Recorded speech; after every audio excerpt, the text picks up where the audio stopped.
I'm Willow, 32, female, and at my sister's birthday brunch.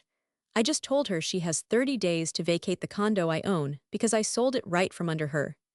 The announcement fell into the lively restaurant chatter like a stone into a silent pond, the ripples of shock spreading across the faces of my family and my sister's adoring friends. The moment felt both terrifying and liberating, a culmination of a lifetime of quiet frustrations that had finally, spectacularly, boiled over. The restaurant was Chloe's choice, of course. It was a painfully trendy place downtown with distressed wood tables, an entire wall of succulents, and a menu where a single avocado toast cost more than my first ever weekly paycheck. My sister, turning a radiant 28, sat at the head of the long table, basking in the attention. She was a vision in a floral dress that probably cost a fortune, her hair perfectly tousled, her laughter tinkling just a little too loudly for the brunchtime crowd. My mother, Helen, sat to her right, beaming with a kind of fierce, protective pride that had always been reserved exclusively for Chloe. I sat further down, a geographical representation of my place in the family hierarchy. I had chosen a simple, elegant navy blue dress, but next to Chloe's vibrant display, I felt like a shadow. For years, this had been my role, the sensible, stable, and utterly invisible older sister. I was the one who had gotten a practical degree, built a steady career as a project manager, and made sound financial decisions. Chloe was the artist, the free spirit, the one who was finding herself. For a decade, her journey of self-discovery had been funded by a combination of our parents' indulgence and my reluctant support. The primary instrument of that support was the condo. 5 years ago, flush with a promotion and a significant bonus, I had purchased a two-bedroom condo in a desirable neighborhood. It was my first major investment, a tangible symbol of my hard work. I had planned to rent it out to build equity, but then came the call from my mother. "Willow, darling," she had said, her voice laced with that familiar, manipulative sweetness. "Chloe needs a little help. Her lease is up, and she's so stressed trying to find a new place while also focusing on her art. You know how sensitive she is." I did know. We were all constantly reminded of Chloe's sensitivity, a delicate quality that seemed to grant her immunity from all of life's responsibilities. "She could stay in your new condo just for a few months," Mom had continued, breezing past my hesitation. "Just until she gets on her feet and saves a little money. It would be such a weight off her mind, off all our minds." I had been hesitant. My financial advisor had been clear, renting the unit was the smart move. But the pressure from my mother was immense, painted as a simple act of sisterly love. Reluctantly, I agreed. "A few months," I had stipulated. 6 at the most. That was 5 years ago. Chloe never got on her feet because she never had to stand. She worked part-time as a barista, just enough to fund her social life, while pouring her real energy into becoming a social media influencer, a career path that seemed to involve taking endless photos of her lattes and outfits. The condo, my investment, had become her permanent, rent-free playground. Any gentle attempt on my part to broach the subject of her moving out was met with dramatic sighs, accusations of being unsupportive, and a tearful phone call to our mother, who would then call me. "Willow, don't pressure her," Helen would scold. "She's trying. Life is just harder for some people." The unspoken part was always, "harder for her than it is for you." This pattern had been set in our childhood. I remembered a rainy Saturday when I was 12 and Chloe was 8. I had spent a month saving up my allowance to buy a beautiful, intricate model ship. I was painstakingly gluing the final mast into place when Chloe, chasing the cat, barreled into my room and sent the ship crashing to the floor. It shattered into 100 tiny pieces. When our parents came to investigate the noise, Chloe immediately burst into tears. "Willow left it on the floor where I could trip," she wailed. It was a blatant lie. It had been on my desk. But my father sighed and my mother rushed to comfort Chloe, scooping her up and glaring at me. "Willow, you know you need to be more careful with your things when your sister is playing," she had said, her tone sharp with disappointment. I was the one who was punished, sent to my room for upsetting my sister. I never saw my ship again. The broken pieces were swept up and thrown away while I sat alone, learning the fundamental family lesson. Chloe's feelings were paramount, and my own were an inconvenience. Years later, the dynamic repeated itself. When I turned 16, I worked for months at a local grocery store to save up for my first car, a rusty but reliable sedan. The day I bought it was one of the proudest of my life. 2 years later, on Chloe's 16th birthday, she woke up to a brand new convertible in the driveway, a giant red bow on the hood. "She's not as responsible with money as you are, Willow," my dad had explained, as if that were a compliment. "We figured it was just easier this way." They saw my responsibility not as a virtue to be rewarded, but as a resource to be exploited. It meant they didn't have to worry about me, freeing them up to focus all their energy and resources on Chloe. Now, at this sun-drenched brunch table, the same dynamic was playing out among a wider audience. Chloe's friends, a flock of equally trendy and self-absorbed individuals, hung on her every word. My aunts and cousins smiled indulgently. I had recently gotten engaged to a wonderful man, Mark, and my career had just taken another significant leap forward. I was in the final stages of closing on a beautiful house for us in the suburbs. This progress, my happiness, was the unspoken reason for the tension in the air. In my family's eyes, I was deviating from my script. I was building a life that was entirely my own, a life where I was the main character, and that was a role they had reserved for Chloe. The mimosa cart arrived and glasses were filled. Chloe, a little flushed from the attention and the champagne, stood up, tapping her glass with a fork. The chatter died down. "I just want to thank everyone for coming to celebrate with me," she began, her voice radiating confidence. "Another year older, another year wiser, I guess." She laughed, and the table laughed with her. Her eyes swept over the crowd, landing briefly on me with a flicker of something sharp and cold before moving on. "I want to make a toast," she declared, raising her glass high. Her gaze found mine again, and this time it held. There was a smirk playing on her lips. "To me." And, she paused for dramatic effect, her voice ringing with false sincerity, "to people who know how to stay in their lane."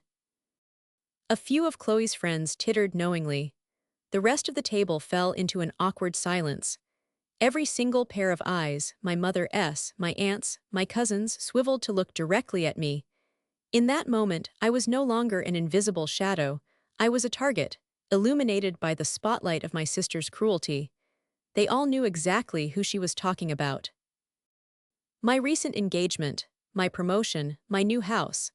My entire life was a transgression, a veering out of the slow, supportive lane they had paved for me. For a second, the familiar sting of humiliation washed over me. I felt the heat rise in my cheeks and the desperate urge to shrink, to disappear. I could feel my mother's gaze on me, pleading with me to just take it, to smooth things over as I always did. But then something shifted. It was the memory of the shattered model ship, the image of the brand new convertible, the 5 years of paying a mortgage on an apartment that wasn't mine.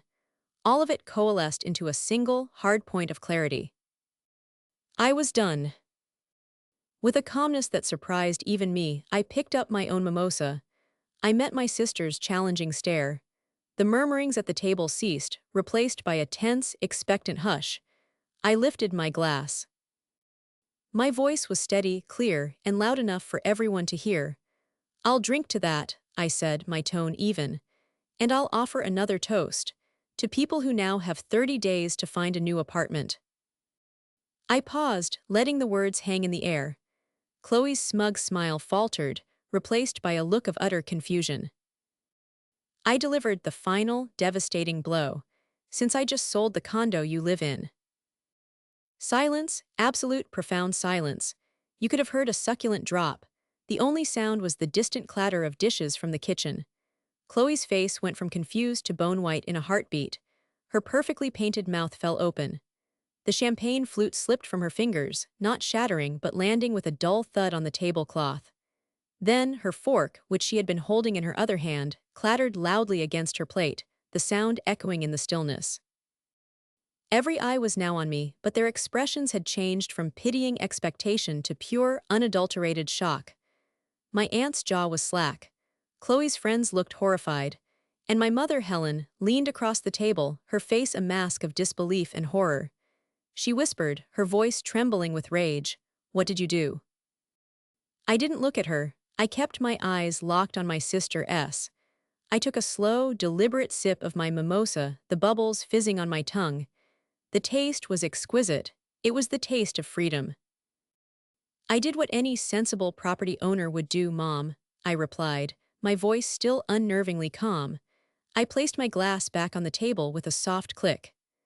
"I accepted an excellent offer from a highly motivated buyer. The closing is in 35 days. I'm giving Chloe a 30-day notice, which is more than the law requires." My sister finally found her voice. It wasn't the tinkling, charming sound from before. It was a raw, screeching thing. You what? You can't do that." "I can," I said simply.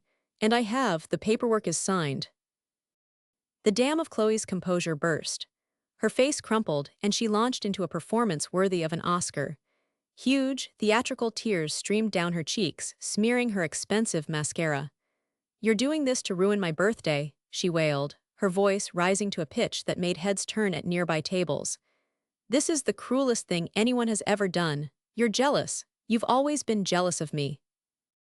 The accusation was so predictable, so childish, that it almost made me laugh. Jealous.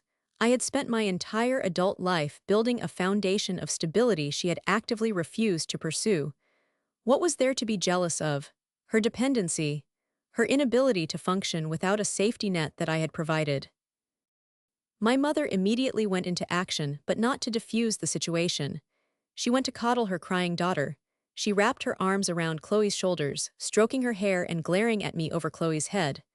"Willow, look what you've done," she hissed. "How could you be so heartless? To announce something like this here now, you have humiliated your sister."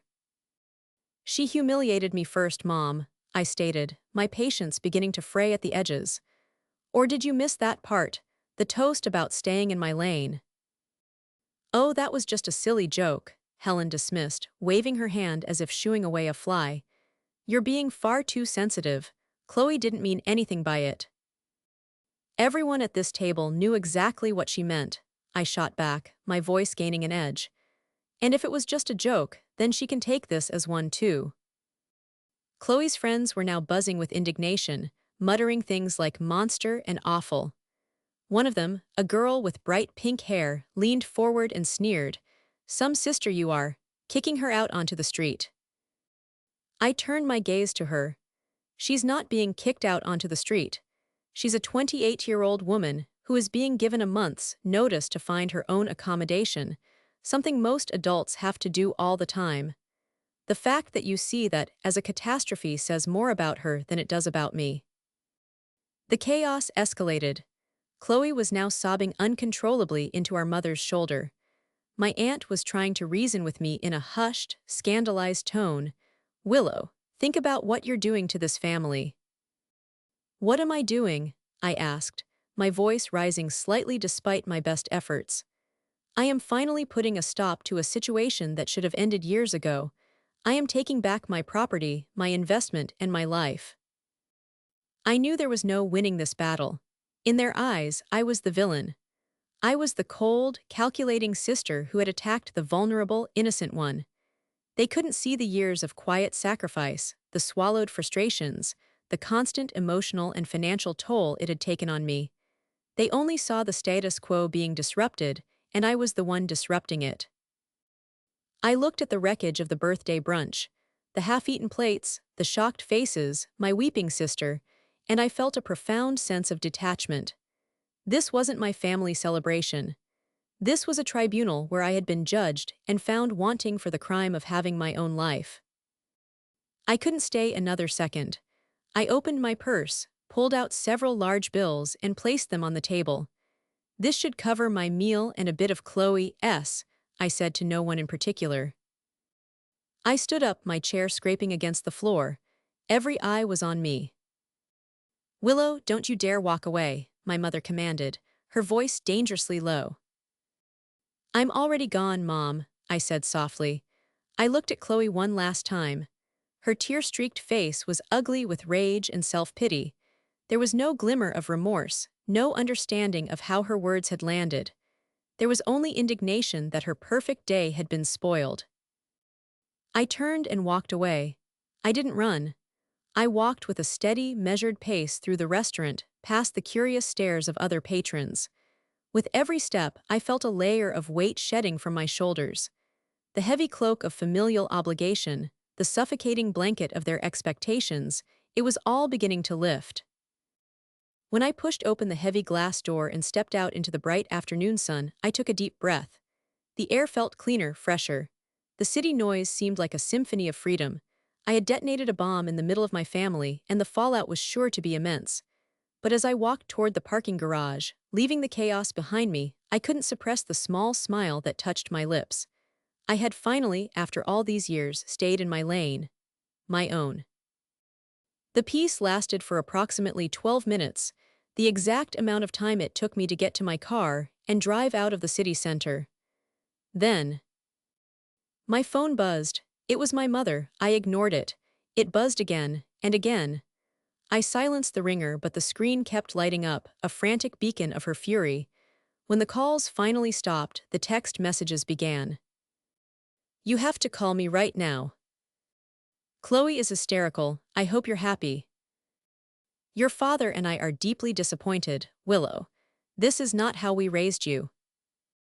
You need to fix this. Call the buyers. Tell them it was a mistake. You have to cancel the sale." Each message was a small, digital jab designed to instill guilt and panic. For a moment it worked. A wave of anxiety washed over me. Was this a mistake? Had I gone too far? The image of my mother's face, contorted with anger, flashed in my mind. But then I remembered Chloe's smug smirk as she delivered her toast. I remembered the collective gaze of my family, all of them silently agreeing with her. The anxiety receded, replaced by a cold, hard resolve. I got home to my quiet, peaceful apartment, the one I actually lived in, and the moment I walked through the door, my phone started ringing again. This time, it was a number I didn't recognize. I cautiously answered. "Willow, it's your Aunt Carol." Her voice was syrupy sweet, the tone she used when she was about to meddle.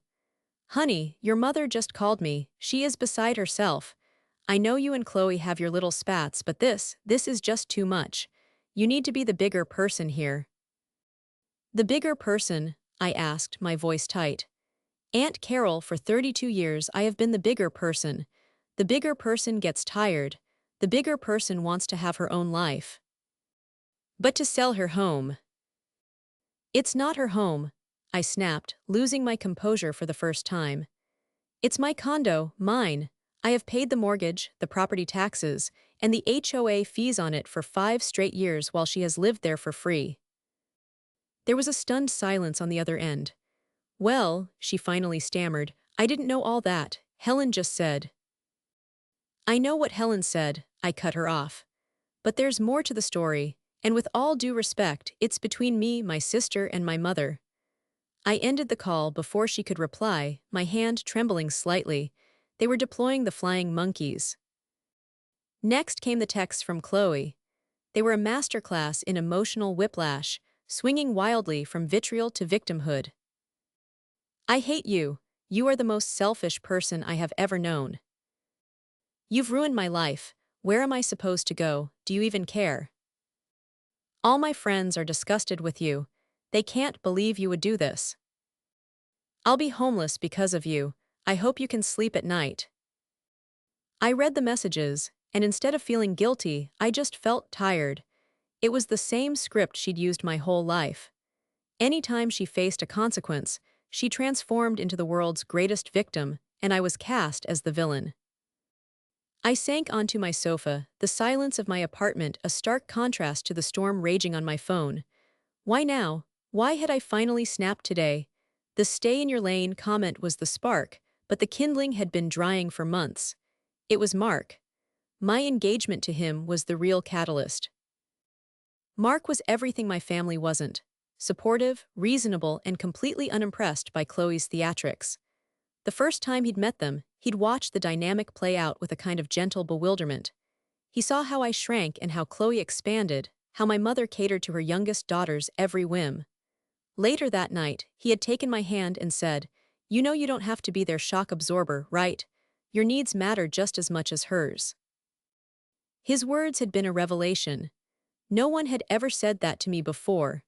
With Mark's love and support, I had started to see the family dynamic not as a fixed, unchangeable law of nature, but as a toxic pattern I had the power to break. We had just been approved for a mortgage on a house with a yard, a place to build our future. And the down payment for that house was coming from the sale of the condo. My decision wasn't just an emotional reaction, it was a practical necessity for my own life to move forward. Chloe's toast wasn't just an insult, it was an attack on my future with Mark. She wanted me to stay in my lane so I could continue to facilitate her life, not build my own. My phone buzzed again, a text from my father who rarely got involved. "Mom is very upset, please call her." That was it, the final straw, not "let's talk," not "are you okay," just a command to manage my mother's feelings as always. I made a decision. I held down the power button on my phone and swiped to turn it off. The screen went black, and an incredible wave of silence and peace washed over me. I sat there for a long time, just breathing. Then, I turned on my laptop and called Mark. His face appeared on the screen, his warm brown eyes filled with concern. "Hey, you, I got a weird text from your mom saying to talk sense into my fiancé. I figured you'd see. All when you were ready, what happened?" As I recounted the story, the brunch, the toast, my announcement, the immediate explosion, a weight lifted with every word. I didn't need to soften the edges or manage his reaction. I just told him the truth. When I finished, he didn't tell me I was being cruel or rash. He didn't tell me to be the bigger person. He just said, "Wow, I'm really proud of you." Tears sprang to my eyes, but they weren't tears of sadness or anxiety. They were tears of relief. "Really?" I whispered. "You don't think I'm a monster?" "Willow," he said, his voice firm and gentle. "You are the least monstrous person I know. You gave your sister a home for 5 years. You endured being treated like a doormat. Today you finally stood up for yourself. You drew a boundary.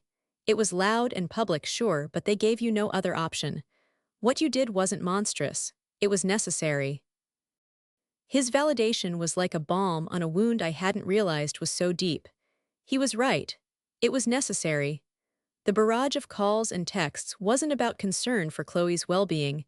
It was about forcing me back into my box. They were panicking because their system, the one that ran on my silent compliance, had just broken down. "The next few weeks are going to be rough," Mark said. "They're not going to give up easily." "I know," I said, taking a deep, steadying breath. "But for the first time, I think I'm ready for it." We talked for another hour, making plans. Not plans to fix things with my family, but plans for our future. We talked about paint colors for the new house, about where to put the garden, about our wedding. We talked about our life, the one I was now fighting for.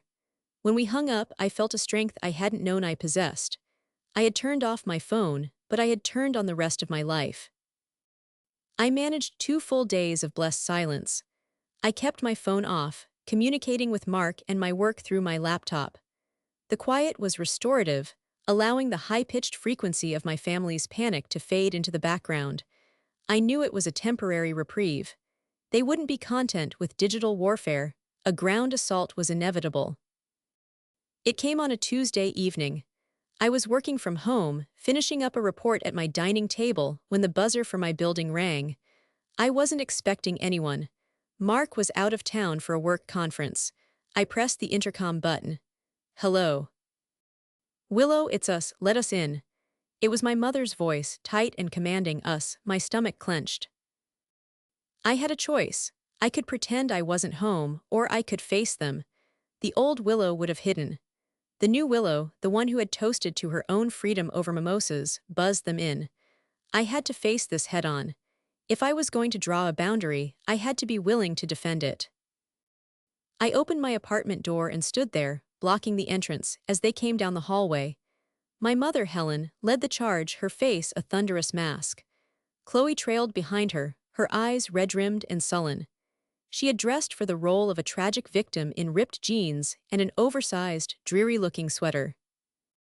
"We need to talk," my mother said, trying to push past me into the apartment. "You can come in," I said, stepping back but not moving from my spot. I gestured to the sofa. "But I'm not going to be ambushed. We can have a civil conversation, or you can leave." I remained standing, a subtle power move I had learned from years of managing difficult stakeholders at work. It established control. They sat, perched on the edge of my sofa like vultures waiting for an opportunity. My mother started, adopting a softer, more reasonable tone. It was her good cop strategy. "Willow, honey," she began, her hands clasped in her lap. "I know you're hurt. Your sister's toast was ill-advised. She's very sorry." Chloe, on cue, mumbled, "I'm sorry," without making eye contact, her focus entirely on a loose thread on her jeans. It was the most insincere apology I had ever heard. "But you have to understand," my mother continued, "selling the condo is an extreme overreaction. It's punishing her in a way that is just cruel. We are a family. We are supposed to support each other." "I have supported her," I said, my voice level. "I have supported her for 5 years. This isn't a punishment, Mom. This is a consequence. This is the end of an arrangement that was only supposed to last for a few months." Chloe finally looked up, her eyes flashing with anger. The victim mask was already slipping. "So you're just throwing me out, after everything? That condo is my home, all my things are there, my life is there." "Your life can be moved," I said calmly. "And it was never your home, Chloe, it was my property. A property you have lived in for free while I paid for it." My mother tried to intervene again. "Don't talk about money, Willow. This isn't about money." "Isn't it?" I countered. "I've paid over $100,000 in RT gauge payments, taxes, and fees on that property. That's money I could have used for my own life, for my own future. A future I am now trying to build with Mark. The sale of that condo is the down payment for our house. So yes, this is very much about money. It's about my money and my future." The mention of Mark and our house clearly hit a nerve. Chloe's expression soured. This confirmed my suspicion. My happiness was the real issue. Seeing her emotional appeals failing, Chloe switched tactics to demands. "Fine. If you're really going to be like this, then you have to help me. You can't just expect me to find a place in 30 days. It's impossible. You have to pay for my moving expenses. And you owe me my security deposit." I stared at her, baffled. "Security deposit? Chloe, you never paid a security deposit. You never paid a single dollar of rent. There is no deposit to return." "It's not fair," she wailed, her voice rising. "You're rich, you have a big fancy job and a new house. Why do you have to take this one thing away from me?" The sheer, breathtaking entitlement of her statement hung in the air. She didn't see the condo as a generous, long-term loan from a sibling. She saw it as something she was owed, something I was now taking from her. I walked over to my desk and picked up a folder I had prepared, anticipating this visit. I had spent the previous evening researching. I pulled out a printed list. "This isn't about taking anything away from you, Chloe. It's about me moving on with my own life. But I'm not leaving you with nothing." I held the list out to her. "These are the top-rated apartment finding websites in the city. These are rental agencies that specialize in quick placements. And this is the number for a moving company that offers discounts for small jobs. I've also printed out a list of available one-bedroom apartments in your desired neighborhoods that are within a reasonable budget for someone working full-time." My calm, practical, and utterly unemotional gesture seemed to infuriate them more than any amount of yelling could have. It was a clear, undeniable signal that my decision was final. I wasn't arguing or negotiating. I was moving on to logistics. My mother stood up, her face flushed with anger. The good cop was gone. "I can't believe you," she said, her voice shaking. "This is cold. This is calculating. This isn't my daughter." "I am your daughter," I said, my own voice starting to tremble, not with fear, but with a deep, resonating sadness. I'm the daughter you've ignored for years. I'm the daughter whose responsibility you took for granted. I'm the daughter who is finally done being a supporting character in someone else's story. Chloe shot up from the couch. I don't want your stupid lists, she yelled, snatching the papers from my hand and throwing them on the floor. I want my home. Then I suggest you start looking for one, I said, my voice hardening. I walked to the door and opened it. This conversation is over. You need to leave. My mother stared at me, her eyes filled with a mixture of rage and wounded pride. She had come here expecting me to capitulate as I always had. She had expected her presence, her disappointment, to be enough to bend my will. For the first time in her life, it was. She grabbed her purse and marched toward the door, pulling a stunned and weeping Chloe with her. As she passed me, she stopped and said, her voice dripping with venom, "You will regret this, Willow. One day you'll be all alone, and you will regret burning this bridge." The bridge was on fire long before I ever struck a match, I replied softly. I'm just the first one to acknowledge the smoke. She didn't respond. She just stormed out, dragging Chloe behind her. I closed the door, leaned against it, and let out a long, shuddering breath. The ambush had failed. The war was far from over, but I had held the line. I looked down at the papers scattered on my floor. I bent down, picked them up, and placed them neatly back on the table. They were right. I was calculating. I was planning. I was managing this entire disaster like a project.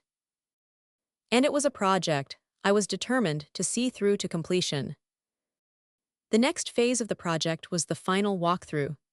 The buyers, a young couple excited to own their first home, had scheduled it through their agent.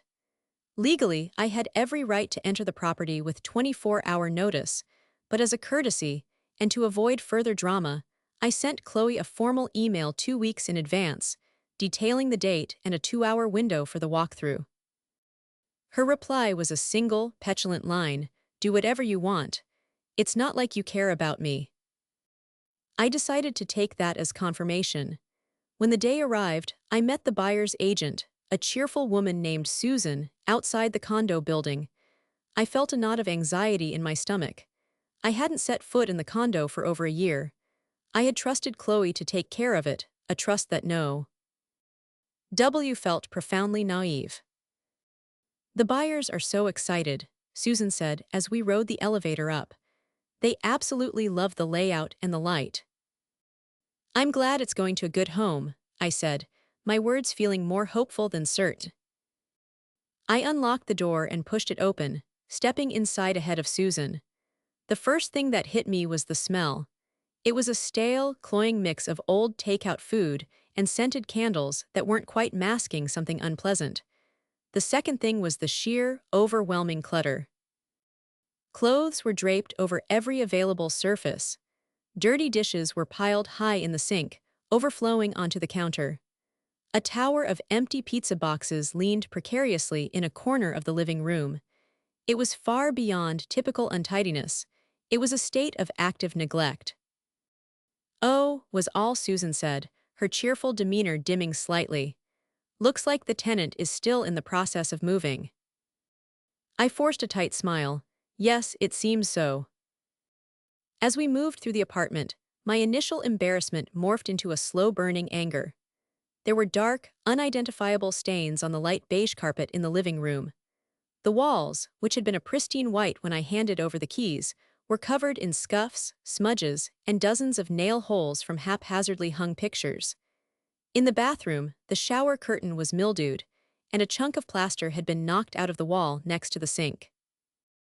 This wasn't just messiness. This was damage born of disrespect. Chloe hadn't treated this place like a cherished gift, she had treated it like a disposable commodity. The knot in my stomach tightened. Any flicker of guilt I might have harbored was being systematically extinguished by the evidence of her carelessness. The worst discovery was yet to come. The condo had 2 bedrooms. I had assumed Chloe was using the second one as an office or a studio for her art. When I pushed open the door, I was met with a scene that made my blood run cold. The room was furnished with a cheap bed frame, a mismatched dresser, and a small desk. On the desk was a laptop and next to it a handwritten ledger. It wasn't Chloe's bedroom. It looked like someone else was living there. My eyes fell on the open ledger. It had names, dates, and dollar amounts next to them. Jenna March, $600. Marco April, $650. Liam May June, $1,300. My breath caught in my throat. She had been subletting the second bedroom. For years, while I paid the full mortgage, she had been secretly renting out a room for cash and pocketing the money. The entire foundation of her victimhood, that she was a poor, struggling artist who couldn't possibly afford rent, was a lie. She had an income stream she had hidden from everyone, especially from me. She wasn't just living rent-free, she was profiting from my generosity. Susan, to her credit, was pretending to be intensely interested in the closet fixtures, giving me a moment to process the betrayal. It was so much deeper than I had imagined. It wasn't just entitlement, it was calculated deception. The pleas for help, the calls from our mother about how Chloe was barely scraping by, it had all been a sham. The plumbing in the master bath seems to be in good working order, Susan said loudly, breaking the silence. It was a kind gesture, a way to pull me back to the task at hand. I took a deep, shaky breath and pulled out my phone. Susan, I said, my voice dangerously calm, I need to document the condition of this apartment. Would you mind if I took some pictures? Not at all, she said, her expression sympathetic. Take all the time you need. I moved through the apartment like a crime scene investigator. I photographed every stain, every scuff, every hole in the wall. I took a close-up of the overflowing sink and the mildewed shower. Finally, I returned to the second bedroom and took several clear, undeniable pictures of the ledger. Each photo was a piece of evidence, a nail in the coffin of my guilt. The walkthrough ended. Susan was professional and reassuring, promising that these were cosmetic issues the buyers were willing to overlook as long as the place was professionally cleaned and the walls were patched before closing. But for me, nothing was cosmetic anymore. The damage to the condo was a physical manifestation of the damage to my relationship with my sister and mother.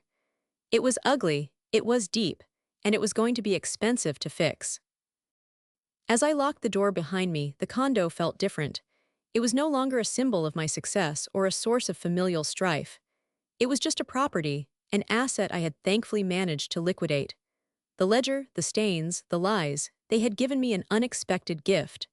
They had severed the last, fraying thread of doubt. My decision was no longer just about standing up for myself. It was about protecting myself from people who had proven, beyond a shadow of a doubt, that they would exploit my kindness without a second thought. I was no longer just the bigger person, I was the smarter one. The photographs sat on my phone for 3 days, a toxic little album of deceit. I knew I couldn't just let it go. The discovery of Chloe's secret subletting business wasn't just about the money, it was about the fundamental lie our family had been built on for decades. It was time for the final, most difficult conversation. It was time to talk to my mother.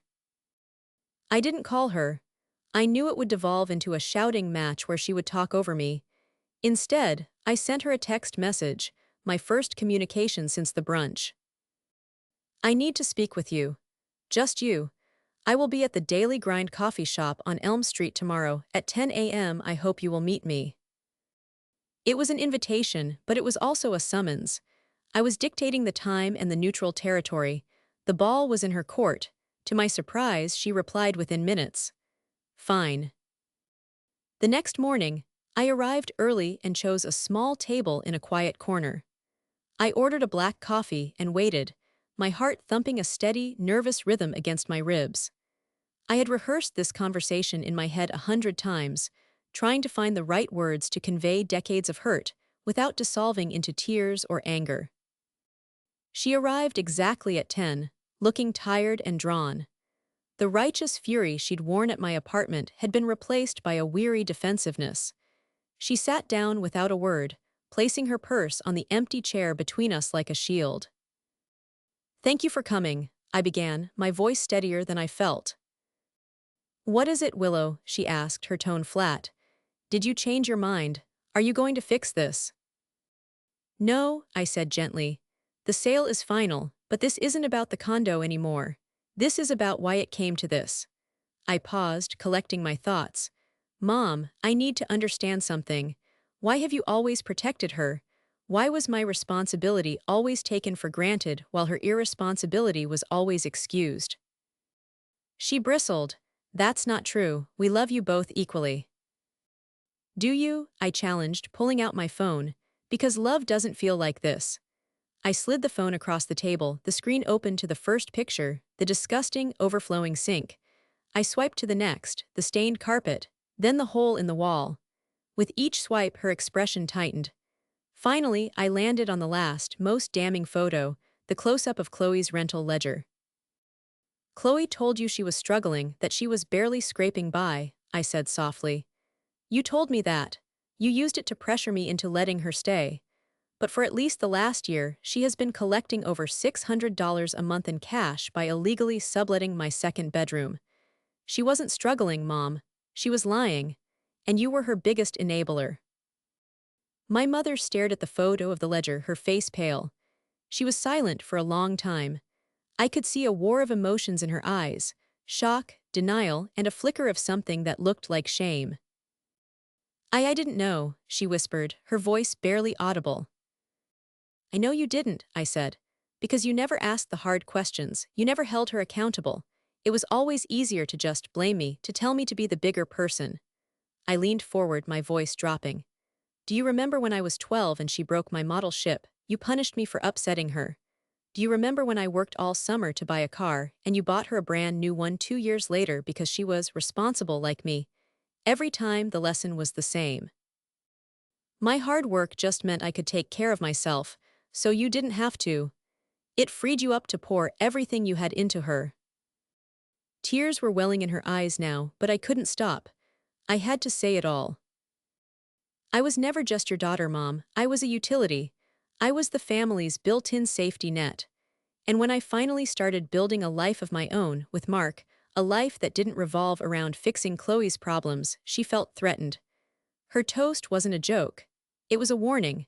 She was telling me to get back in the box you all built for me. The lane she talked about was the service road to her highway. A tear slipped down her cheek. We worried about her more, she said, her voice thick with emotion.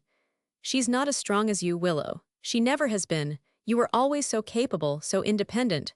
You never seemed to need us. Her words, meant to be an explanation, felt like a confession. It was the heart of the entire problem. I needed you, I said, the words catching in my throat. I needed you to see me.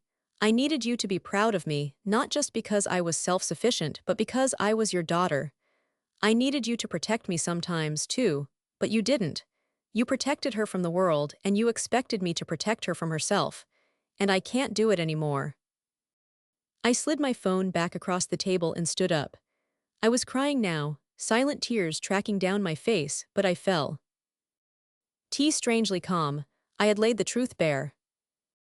I love you, Mom, but I cannot have a relationship with you that is conditional on my willingness to carry Chloe. The sale is final. The 30-day notice stands. What happens next for her is her responsibility.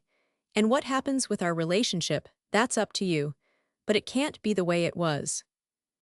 She looked up at me, her face a mess of tears and confusion. She seemed to want to say something, but no words came. I could see the lifetime of habit warring with the painful truth I had just shown her. She couldn't make the leap. Not yet. Maybe not ever. If you decide you want to have a relationship with just Willow, your daughter, and not Willow, Chloe's keeper, you have my number, I said softly. I turned and walked out of the coffee shop, leaving her there with my coffee, my photos, and the shattered pieces of our family's longest-held lie. The confrontation hadn't fixed anything, but it had clarified everything. The pain was immense, like setting a broken bone. But for the first time, I felt like healing was finally possible. The final week of the 30-day notice was a tense, silent countdown. I heard nothing from Chloe or my mother. I arranged for professional cleaners and a handyman to be on standby for the day after Chloe's deadline. I was preparing for the worst, and Chloe did not disappoint. On the 30th day, I received a one-word text from her. Out. When I arrived at the condo the next morning with the cleaning crew, it was like a scene from a post-apocalyptic movie.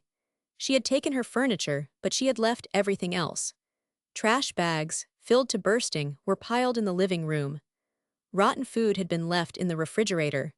The walls were even more scuffed from the moving process, and she had left a deep, angry gouge in the hardwood floor near the entrance. The old Willow would have been devastated, would have spent the day weeping and cleaning.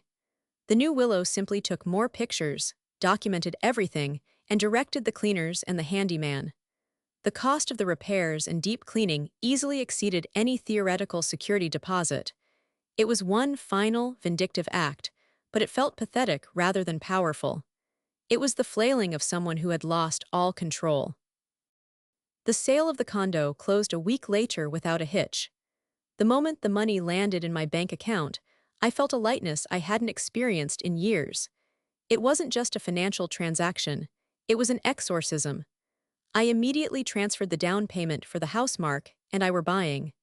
The tangible act of moving that money from a source of pain to a source of joy was profoundly healing.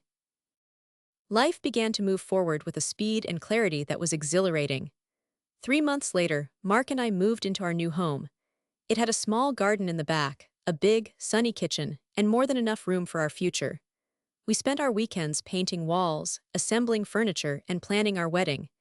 It was going to be a small, intimate ceremony on the coast, with only a handful of our closest friends, people who celebrated our happiness without caveat or condition. My mother sent a text on my birthday. Happy birthday, I hope you are well. It was stilted and awkward, but it was a beginning. It was the first time she had reached out to me without mentioning Chloe. I replied, thank you, I am. I knew the path back to a real relationship, if one was even possible, would be long and fraught. But the door, which I had thought was slammed shut, was now cracked slightly ajar. I was content to leave it that way. I heard about Chloe through the family grapevine. My Aunt Carol, in a moment of gossip, let it slip that Chloe was living on a friend's couch and had been forced to get a full-time job in retail. She was, by all accounts, miserable. She complained constantly about having to work, about her lack of freedom, about how unfair her life was. She was finally experiencing the consequences of her own choices, and she didn't like it one bit. I felt a brief, fleeting pang of something that might have been pity, but it quickly faded. Her misery was of her own making. I had not ruined her life. I had simply stopped letting her ruin mine. One crisp autumn evening, Mark and I were sitting on our new back porch, watching the sunset paint the sky in shades of orange and pink. He reached over and took my hand. Are you happy, Willow? He asked quietly. I thought about the last few months. The dramatic brunch, the angry phone calls, the painful confrontations. I thought about the family I had in many ways lost. But then I thought about the peace I felt in my own home, the freedom in my own life, and the unwavering support of the man sitting next to me. I am, I said, and the truth of it resonated deep in my soul. I really am. I had mourned the family I wished I had, the mother who could see me, the sister who could love me. But I had stopped waiting for tea. To change. I had changed my own life instead. My lane was wide and open, the road stretching out before me, and for the first time, I was the one behind the wheel, deciding exactly where I wanted to go. To the YouTube audience. So that's my story. It's strange to lay it all out like that, but it feels important to share. I guess I want to know if I'm alone in this. Have any of you ever been the responsible one in your family, the one who is expected to carry the weight for everyone else? At what point do you decide that your own happiness has to come first? I think I did the right thing, but there's a part of me that will always wonder. What would you have done in my shoes? Was selling the condo a step too far, or was it the only move I had left to make? Let me know what you think in the comments.